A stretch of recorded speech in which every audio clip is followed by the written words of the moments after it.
21শে ফেব্রুয়ারি অর্থাৎ আন্তর্জাতিক মাতৃভাষা দিবস। এই দিনে পেট্রাপোল সীমান্তে নোম্যান্সল্যান্ডে দুই বাংলার মিলন ঘটে। দুই দেশের প্রতিনিধিরা একে অপরের মধ্যে সৌহার্দ্য বিনিময়ের মধ্য দিয়ে ভাষা দিবসের উদযাপন করে থাকেন।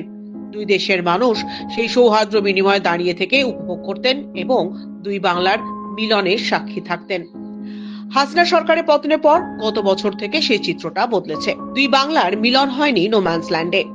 তবে গত বছর ভারতীয় ভূখণ্ডের বনগাঁ পঞ্চায়েত সমিতির পক্ষ থেকে ভাষা দিবস উদযাপনী অনুষ্ঠানের আয়োজন করা হয়েছিল, কিন্তু এবছর সে আয়োজনও নেই। আর তাই মন খারাপ ভাষা প্রেমী মানুষদের। দূর দূরান্ত থেকে যারা এই দুই বাংলার মিলন দেখতে এসেছিলেন তারা ফ্যাকাশে মুখ নিয়েই বাড়ি ফিরছেন। দুই বাংলার মিলন দেখতে না পেয়ে ভারাক্রান্ত গলায় তারা আশা রাখছেন আগামী দিন দুই বাংলার মিলন ঘটবেই। আজকে আন্তর্জাতিক মাতৃভাষা দিবস 21শে ফেব্রুয়ারি। সালাম, বরকত, জব্বর, রফিকদের রক্তের বিনিময়ে এই যে ভাষায় আজকে কথা বলছি, এই ভাষার স্বাধীনতাটা পেয়েছি।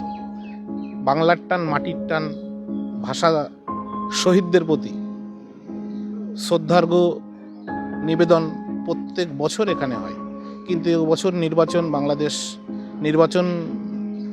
নির্বাচন শেষ হলো, অস্থির পরিস্থিতি, সেই জন্যই প্রোগ্রামটা হচ্ছে না। তবু আবারও বলি, সালাম, বরকত, জব্বর, রফিকের যে রক্তের বিনিময়ে এই ভাষা, তার টানেই এসেছি। আজকে উদ্দেশ্যে আসা, দুই দেশের মানুষ ভাষা নিয়ে গর্বিত ফিল করবে এবং সেটাকে খুব আনন্দে উদযাপন করবে। আজকে বিশ্ব ভাষা দিবস, সেটা উদযাপন করবে বলেই আমাদের আশা।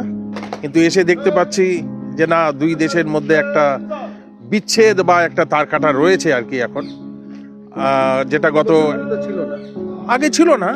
আগে খুবই সুসম্পর্ক ছিল, আর আশা করছি যে খুবই শীঘ্রই সেই সুসম্পর্ক আবার গড়ে উঠবে এবং দুই দেশের সেই মিলন হবে। আমরা বাঙালি বলে গর্বিত, বাংলা ভাষাতে কথা বলি বলে গর্বিত। বাংলা ভাষার একটা আন্তর্জাতিক মান মর্যাদা রয়েছে। এই ভাষাকে নিয়ে আমরা খুবই গর্ববোধ করি। সুতরাং সেই গর্ববোধটাকে আমরা যদি পালন করতে না পারি দুই দেশ মিলে, এটা বিশাল বা খুবই একটা কষ্টকর ব্যাপার বা বেদনাদায়ক ব্যাপার। পেট্রাপোল বন্দরে এসছি আমরা আমাদের বাঙালি ভাষাকে পালন করব বলে। ওপার বাংলারও কিছু শিল্পী, অতিথি তাদের আসার কথা এবং এপার বাংলা থেকেও আসার কথা, কিন্তু যেহেতু দুই দেশের মধ্যে একটা টানাপোড়েন চলছে, সেই জন্য এবছর এটা বন্ধ রাখা হয়েছে। মানে পেট্রাপোলে বন্ধ রাখা হয়েছে। বাংলাদেশের মতো করে মানানো হচ্ছে ভাষা দিবসকে, এবং আমাদের বাংলায় আমাদের মতো করে মানানো হচ্ছে। তো আশা করছি এটা খুব শীঘ্রই এটা শেষ হয়ে যাবে, এই বন্ধকতাটা উঠে যাবে, কারণ বাংলাদেশে নতুন সরকার এসছে।